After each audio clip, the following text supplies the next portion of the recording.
Amém, meus irmãos? Graças a Deus, neste momento de adoração, de louvor, momento alegre, estamos diante de uma mesa onde o Senhor instituiu. E você sabia que nessa mesa Ele chamou os seus amigos mais próximos, para estar com Ele, chamou os seus irmãos. E é nisso que nós estamos nesta noite, estamos entre irmãos, num momento de intimidade, num momento de relacionamento. E por isso nós temos motivos para estar alegre. Hoje é a ceia, este símbolo do pão, do sangue, que nós estamos aqui fazendo este memorial do sacrifício de Cristo, da morte no madeiro. E também celebramos a ressurreição. Porque diz-nos a Bíblia, se o Senhor não tivesse ressuscitado, toda a nossa fé seria vã. Então Jesus poderia vir, morrer na cruz, e se nada tivesse acontecido ao terceiro dia, teria tudo nossa reunião, nossos encontros seria vão aqui. E eu estava pensando esta semana sobre tudo que Jesus abriu mão. Tudo que Jesus abriu mão, sobre a glória que Ele tinha com o Pai, sobre a glória que Ele vivia no céu. Ô Éder, coloca a máscara agora, por favor. Aliás, a máscara tem que ficar a todo momento, tá, irmãos? Todo momento.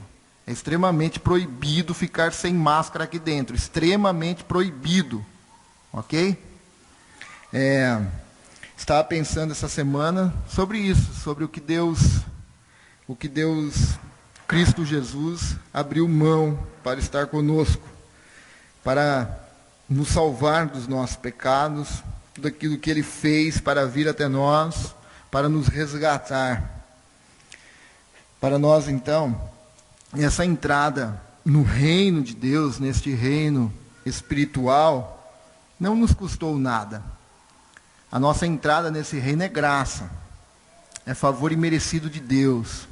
Não há nada que poderíamos fazer para nós pudéssemos assim alcançar este reino, para nós pudéssemos assim ser súditos deste rei. Nada. Mas a graça, favor imerecido de Deus, fez isso por nós. Mas ao nosso Jesus isso custou caro. Então a salvação não é de graça. A salvação é pela graça. Ela teve um preço. E um preço muito caro. Preço alto, que ninguém poderia pagar. Isso custou sofrimento. Isso custou dores. E dores de um ser que não precisava o porquê. Custou dores de alguém que poderia ter ficado em sua glória. Por isso que é tão caro.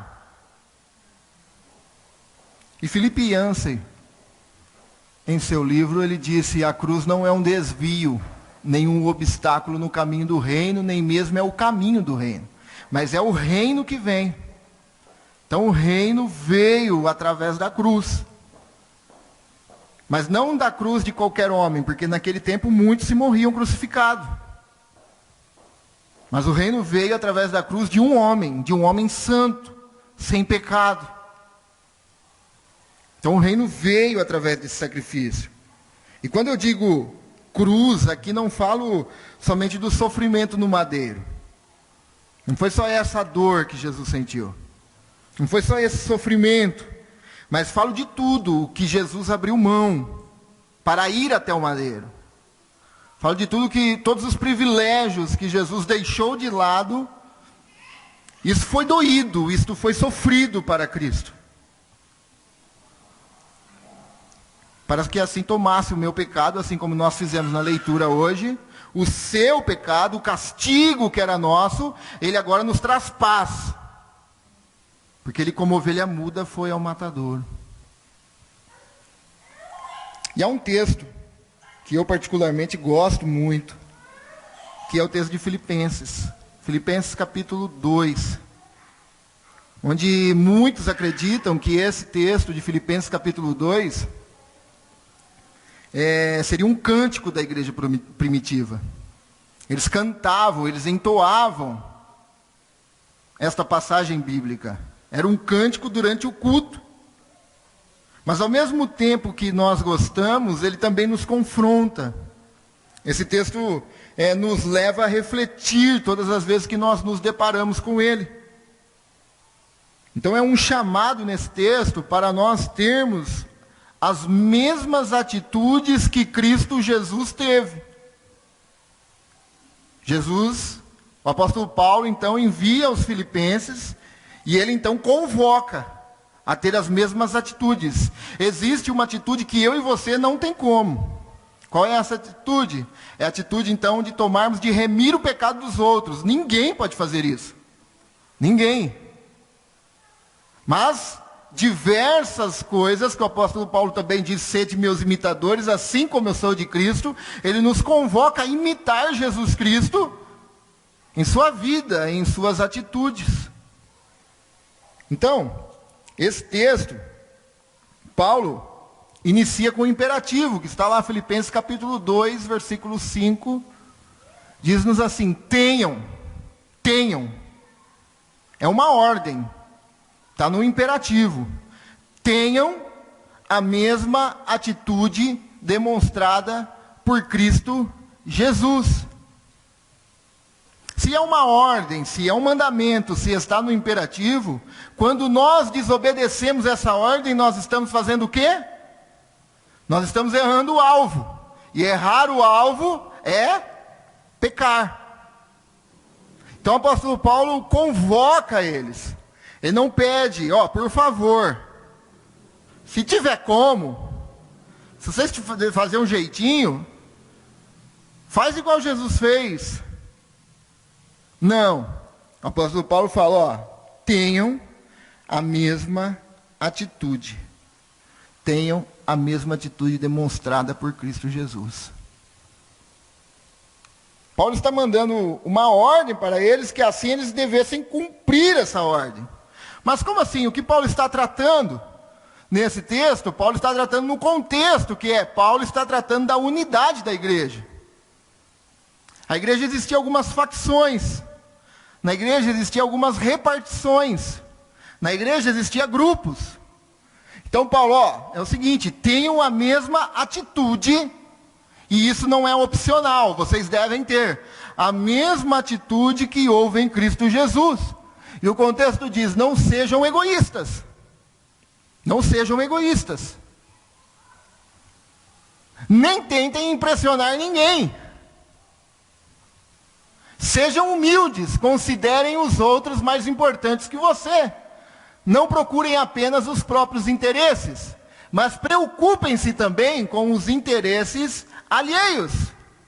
Então, o que Paulo está mandando nós fazer? Que nós tenhamos a mesma atitude que houve em Cristo Jesus, que não foi egoísta, mas se preocupou para onde nós iríamos, e foi a morte de cruz. E o apóstolo Paulo, então, começa a nos mostrar tudo, então, depois deste versículo, tudo que Cristo renunciou para cumprir o plano da salvação da minha e da sua vida. Então, quais são essas atitudes? O apóstolo Paulo começa: Cristo, embora sendo Deus, não considerou ser igual a Deus. Fosse algo o que devesse se apegar. Outras traduções vai dizer que Jesus, sendo Deus, não tomou por usurpação ser igual a Deus. É lógico que o texto não nos fala que Jesus deixou de ser Deus. Não é isso. Jesus não poderia deixar de ser Deus, porque Deus é imutável. Nele não há sombra de variação. Ele não pode ir contra a palavra dele. Então Jesus não deixou de ser Deus. Jesus nunca poderia deixar de ser Deus. Ele foi 100% Deus sempre. Mas o que o texto então está falando? O contraponto que nós lemos. que há um contraponto entre nós homens e Jesus. Que nós homens, a nossa natureza caída, a herança de Adão, nós por si só, que não tem nenhum bonzinho, nós por si só, nós somos egoístas. Nós somos egoístas. E ai de nós se não fosse a regeneração através do Espírito Santo. Porque aquele que começou a boa obra há de concluir. Então quem começou não foi nós, foi Jesus Cristo. Através da pessoa do Espírito. Não é nós. Se você pensa, se eu penso, eu sou bonzinho demais, eu não sou egoísta, eu não tenho nada disso. Se há alguma coisa boa em mim, é porque não foi eu, mas Cristo fez em mim. Então, o apóstolo Paulo está mostrando esse contraponto que o homem é egoísta, que o homem, ele tenta impressionar os outros, ele quer ser melhor que os outros, ele quer passar por cima dos outros, ele nunca quer ser servo, igual Jesus fez nessa mesma passagem. Não tomou por usurpação igual a Deus, mas veio em forma de homem, servo, escravo. Não. E Jesus provou isso no dia da ceia, lavando os pés dos discípulos, aonde somente escravos iriam fazer isso.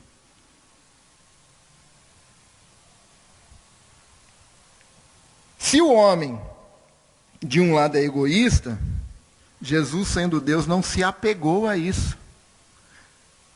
Jesus não considerou que ser igual a Deus fosse algo que devesse se apegar. Mas como Deus abriu mão de todos os seus privilégios na glória com o Pai. Então, de um lado, nós temos o homem egoísta, o homem narcisista, o homem que tenta agradar a si mesmo, o homem que vai atrás dos seus próprios interesses. Do outro lado, o contraponto é um Deus santo, que não precisaria vir a uma terra corrompida, a um povo cheio de pecado, mas Cristo Jesus, assim, do outro lado, ele então toma essa atitude, abrindo mão dos seus privilégios na glória com o Pai, ele vem habitar em um corpo, se encarnando. Ao contrário. Do outro lado nós temos Jesus, a autorrenúncia, altruísmo, preocupado conosco. Do outro lado nós temos Jesus, querendo agradar o Pai. Do outro lado nós temos Jesus, renunciando o seu lugar de glória, mas vindo então ficar preso num corpo. Nós temos Jesus Cristo, querendo servir. E do outro lado nós temos o homem constantemente querendo ser servido. O apóstolo Paulo fala, olha, tomem a mesma atitude que houve em Cristo Jesus. Agora eu tenho uma pergunta para vocês. Se Jesus, sendo Deus, não se apegou a isso e veio como homem, por que tantos homens cheios de pecado constantemente querem ser como deuses? Muitos homens. Quando que nós queremos ser como deuses? Quando nós queremos ser donos do nosso próprio destino. Quando nós queremos ser deuses, quando nós queremos ser dono do controle, assumir o controle e dizer, não, eu sei o que é certo para mim.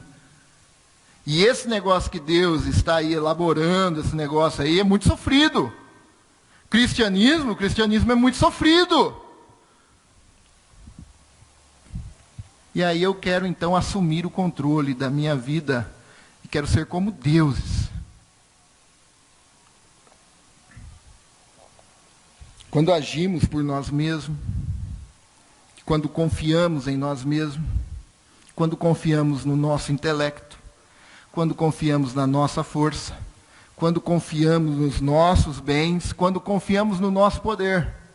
A turma do STF dorme pensando que é Deus e acorda acreditando que são mesmo. Por causa do seu poder. Várias pessoas.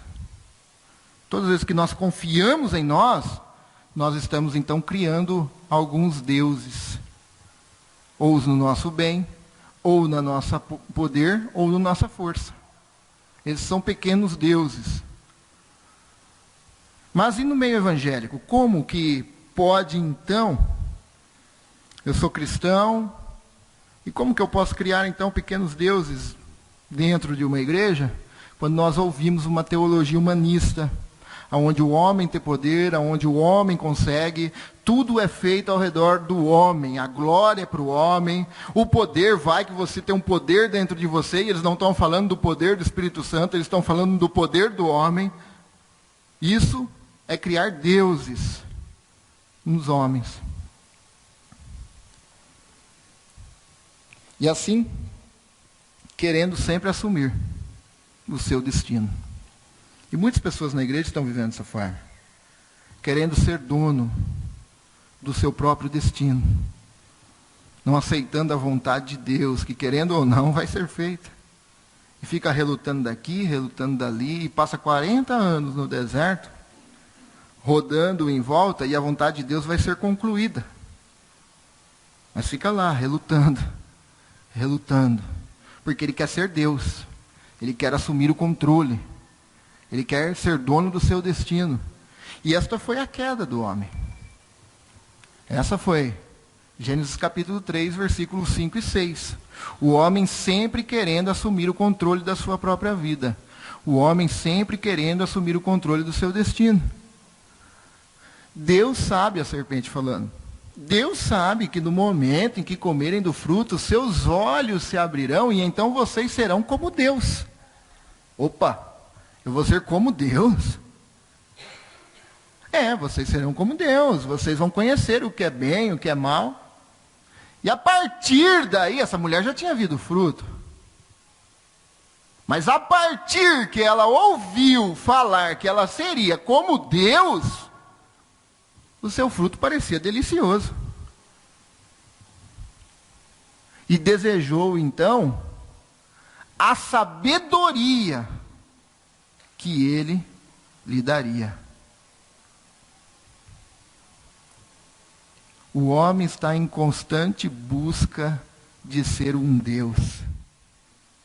Mas graças a Deus que nesta noite, todos que aqui estão, eu creio, Deus, o único e verdadeiro, se revelou a nós, através da pessoa de Jesus Cristo, e através da bendita palavra do Senhor. Porque o homem quer ser Deus, porque há algo dentro dele, nós estávamos falando hoje no discipulado, há eternidade dentro do homem. E o homem busca algo. E já que eu não consigo, então eu também quero ser como Deus. Eu quero ser dono do meu destino. Mas se de um lado nós temos um homem querendo ser Deus, então essa é a transição que eu quero falar para você, numa breve reflexão que nós iremos fazer nesta noite, nós temos a ceia. Mas se de um lado nós temos um homem querendo ser Deus, do outro lado nós temos Deus se humilhando e se tornando homem. Olha a diferença.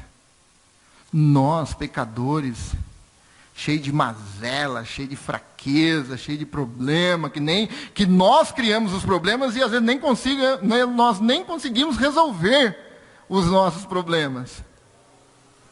De um lado nós temos o Deus Santo, habitando em sua glória. Onde o livro de Jó diz que nem o céu suporta a glória da santidade de Deus. O céu só é céu porque Deus está lá. Se ele não estivesse lá, não seria céu. Eu quero ir para o céu porque Deus está lá. Se ele não estivesse lá, eu não queria ir para lá. Porque se Deus não estiver lá, não tem céu. E nós vemos um Deus agora santo, o Filho Cristo Jesus, sem pecado, que nunca pecou, se tornando homem. O Verbo de Deus se encarnando e vivendo entre os homens.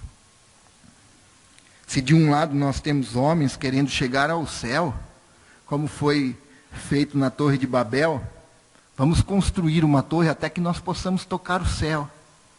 Do outro lado nós temos um Deus agora se reencarnando e vindo do céu até os homens. O pão vivo que desceu do céu. Cristo Jesus.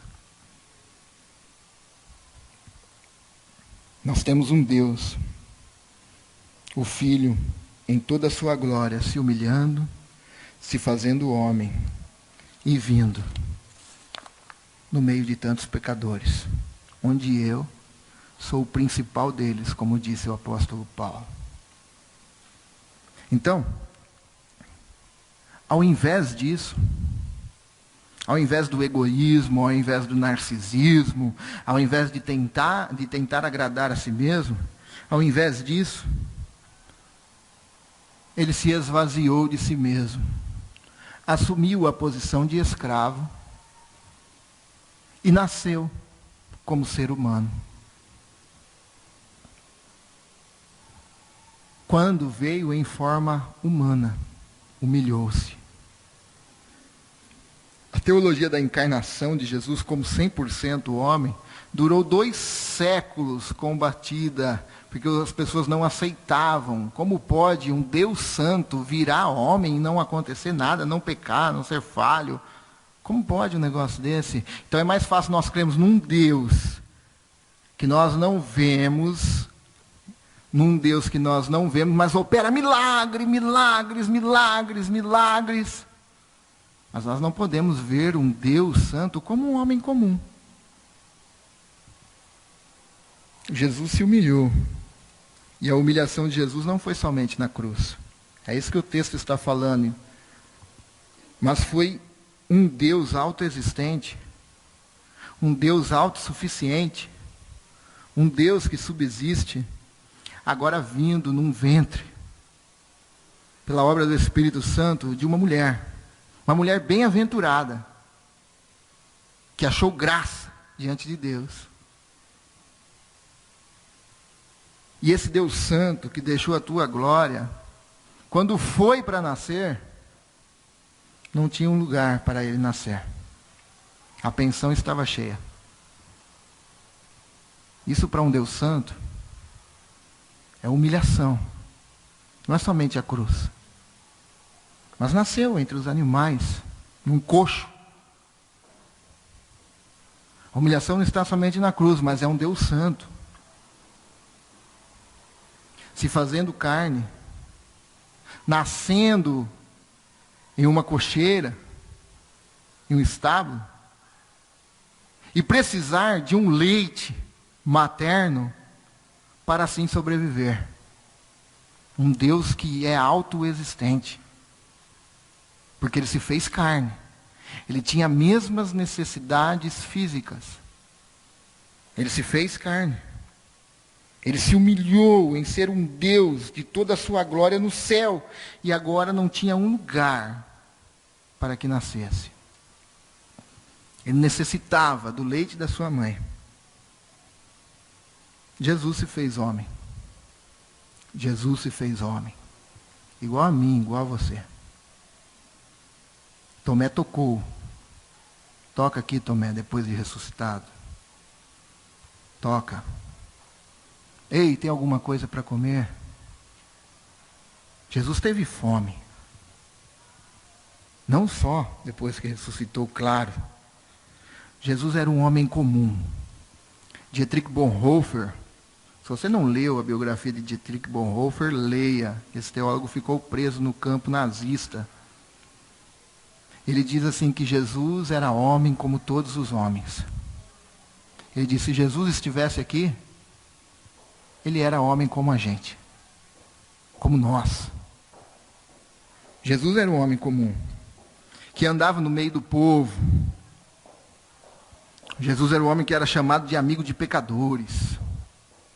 Jesus era o homem que encontrou com uma mulher no tanque, e onde não poderia ver um homem conversar, Jesus conversou.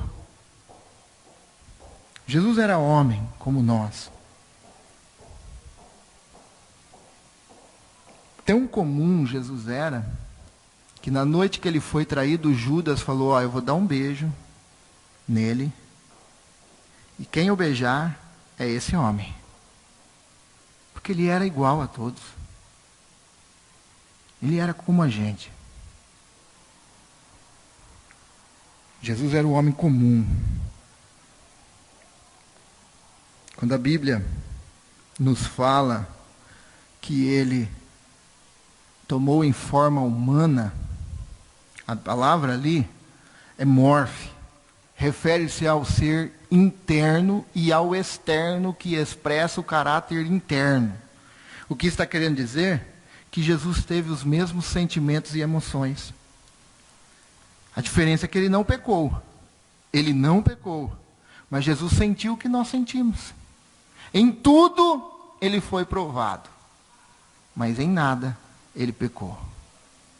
Ele sentia tudo aquilo que nós sentimos. Ele tinha sentimentos, assim como nós. E você sabe o que é lindo? É que eu olho para a Bíblia. Eu olho para a Bíblia e vejo Jesus expressando seus sentimentos. Muitas pessoas trancam seus sentimentos e suas emoções, mas eu olho para a Bíblia, eu vejo Jesus expressando seus sentimentos. Eu vejo Jesus sentindo fome. Eu vejo Jesus participando de uma festa. Se alguém falar que nunca viu Jesus sorrir, olha, não é o Jesus que eu acredito, porque eu vejo um Jesus alegre. Eu não vejo um Jesus de cara trancada, de rosto fechado. Eu vejo Jesus chorando por 3 vezes. E ele não chora escondido. Eu vejo Jesus chorando na frente de seus discípulos. Qual é o líder poderoso que chora na frente de alguém hoje? Não só hoje. Alexandre o Grande falou que não poderia demonstrar fraqueza aos seus súditos para que assim ele não perdesse o seu poder. Eu vejo Jesus, o Rei dos Reis, chorando diante de seus discípulos, expressando seus sentimentos.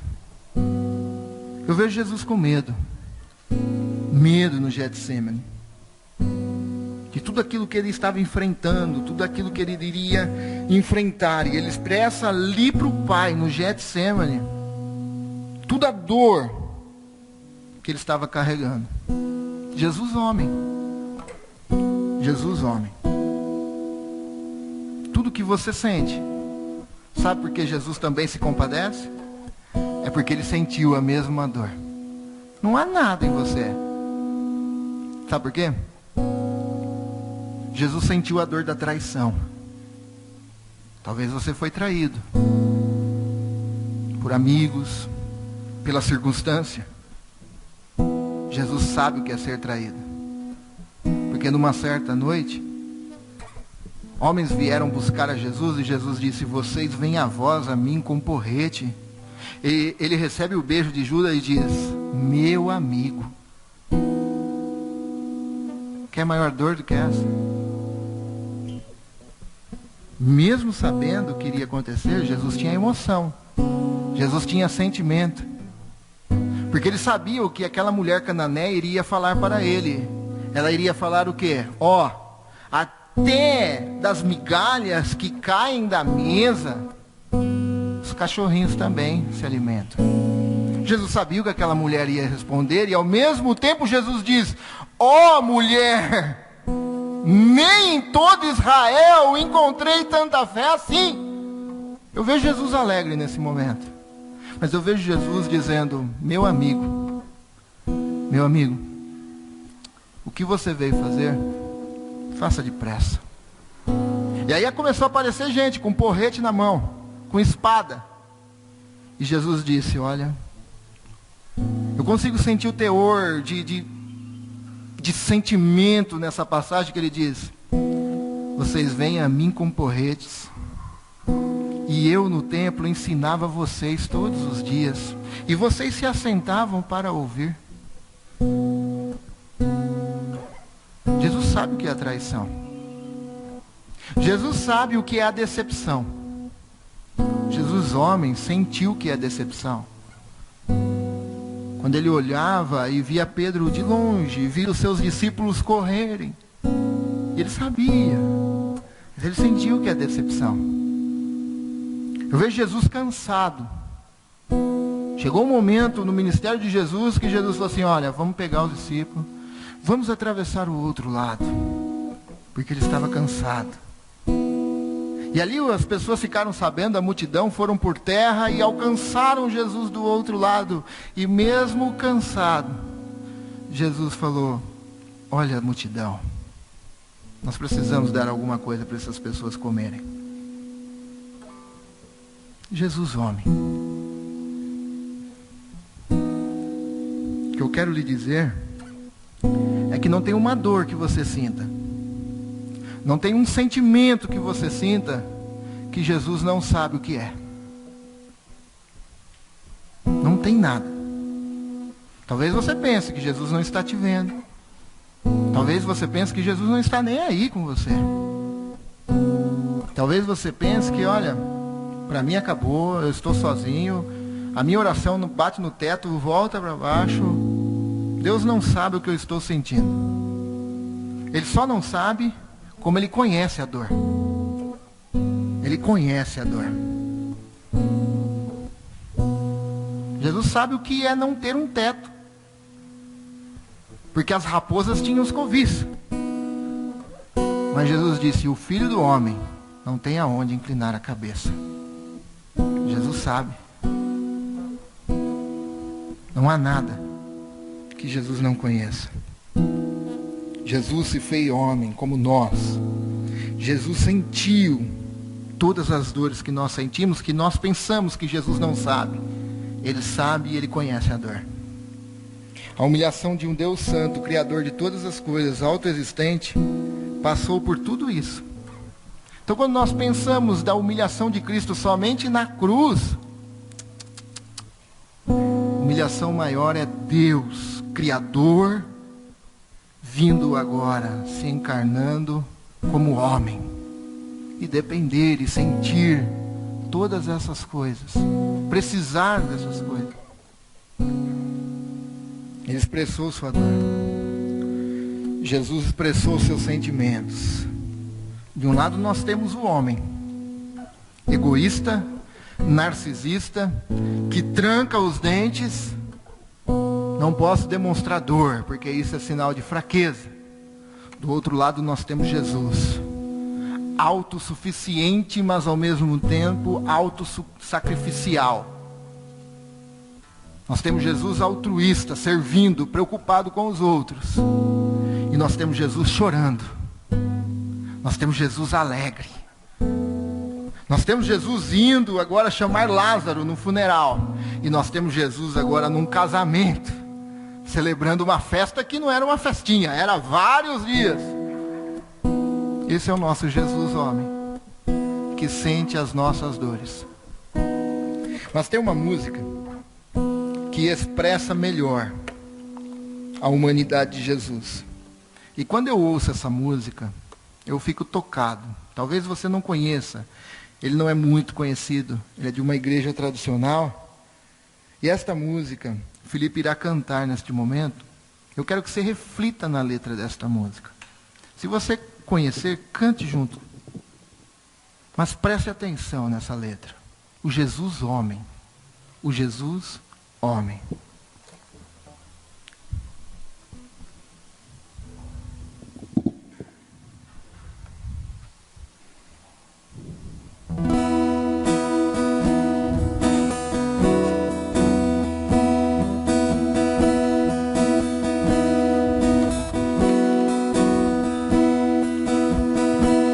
Entra, mestre, já é hora.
uma multidão te espera lá fora.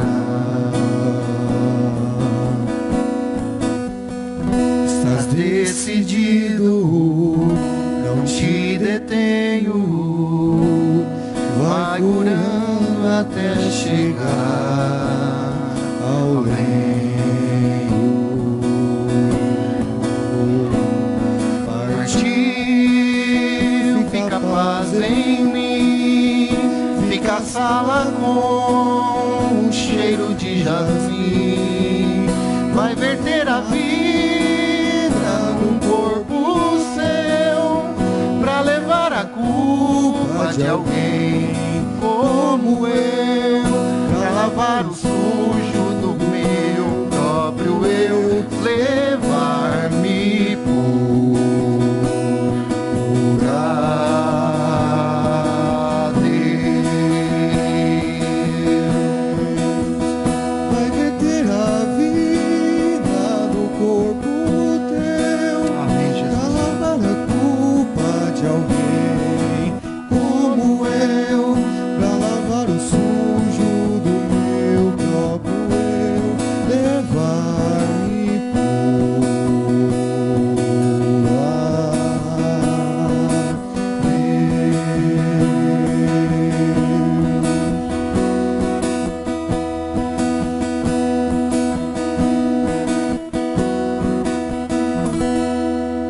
Amém?